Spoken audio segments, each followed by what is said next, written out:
सांद्रण पर निर्भर करता है। फिर से देख लो एक बार, शून्य कोटि की अभिक्रिया में हम आपको बता ही चुके कि वह अभिक्रिया जिसका वेग या दर अभिकारक के सांद्रण पर निर्भर नहीं करता या अभिकारक के सांद्रण के शून्य घात के समानुपाती होता, उसको शून्य कोट कहते हैं।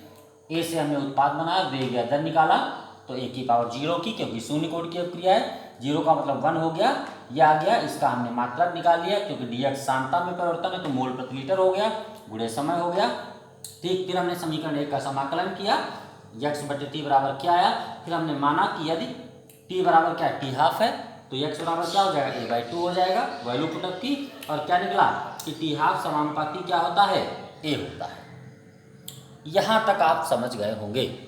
अगर किसी भी छात्र को कोई दिक्कत हो तो एक बार इसको बढ़िया तरीके से अपने मन में थोड़ा सा बढ़िया तरीके से समझिएगा, थोड़ा सा समाकलन वगैरह ध्यान रखिएगा। dx का समाकलन x होता है और dt का समाकलन क्या होता है, t होता है।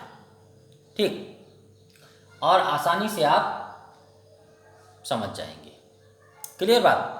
अब बेटा इनके हमको उदाहरण पढ़ने हैं, तो उदाहरण में थोड़ा सा ध्यान रखना होता है। हम बताए थे कि शून्य कोटि की अभिक्रिया का मतलब है कि वह अभिक्रिया जिसका वेग या दर अभिकारक के सांद्रण पर निर्भर ना करे, और साथ में ये भी हमने आपको बताया था कि इसको हम आंखों से देख करके नहीं जान पाते, ये आपको ध्यान ही रखना पड़ेगा, ये आपको ध्यान ही रखना पड़ेगा।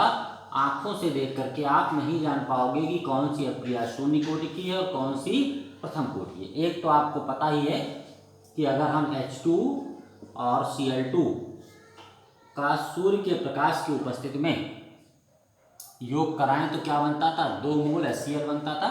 यह अभिक्रिया शून्य कोटि की है। ठीक, यहाँ पर बेटा H2 और Cl2 जो हैं ये वेग निर्धारक पद में भाग नहीं लेते हैं। यहाँ पर H2 और Cl2 जो हैं ये वेग निर्धारक पद में भाग नहीं लेते हैं, इसलिए शून्य कोटि। बिल्कुल ऐसे बेटा अगर हम अमोनिया का 2 मोल अमोनिया ले लें और इसका हम मॉलिब्डेनम के पृष्ठ पर अपघटन कराएं तो ये M2 और 3H2 में टूट जाएगा। ये भी कैसी अभिक्रिया है, शून्य कोटि की। देखने में भले आपको 2 मोल अमोनिया लग रहा हो, लेकिन ये भी अमोनिया वेग निर्धारक पद में भाग नहीं लेती है। बिल्कुल ऐसे अगर हम 2 मोल HI ले लें और इसको सोने के पृष्ठ पर Au के पृष्ठ पर अपघटन कराएं तो क्या बन जाएगा, H2 + I2 बन जाएगा।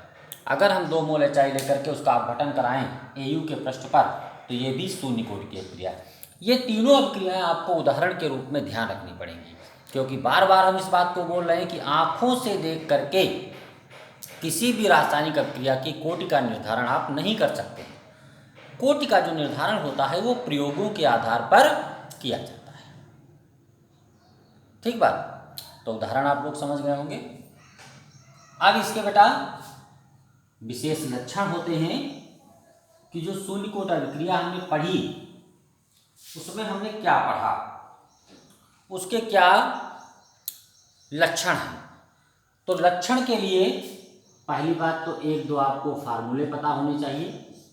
जैसे शून्य कोटि की अभिक्रिया के लिए आपने dx बटे dt बराबर k लिखा था, निकाला था। एक ये फार्मूला था, एक था x बटे t बराबर k, ठीक, और एक निकाला था t हाफ बराबर a/2k, अभी जो हमने प्रूफमेंट किया था, और इससे क्या निकला था, t हाफ समानुपाती a। ये 4 बातें हमारे सामने आई थी। यही लगभग 4 पॉइंट आपके सामने आ जाएंगे।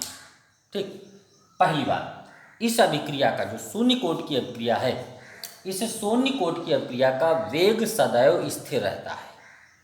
ये जो शून्य कोटि अभिक्रिया होती है इसका वेग सदैव क्या रहता है, स्थिर रहता है। क्योंकि देखो अभिकारक का प्रारंभिक सांद्रण आ नहीं रहा। अब जब बेटा प्रारंभिक सांद्रण नहीं आ रहा, इसका मतलब कि आप पता चला अभिकारक मिलाते जाओ अभिक्रिया का वेग बढ़ता जाएगा, तो ऐसा नहीं होगा।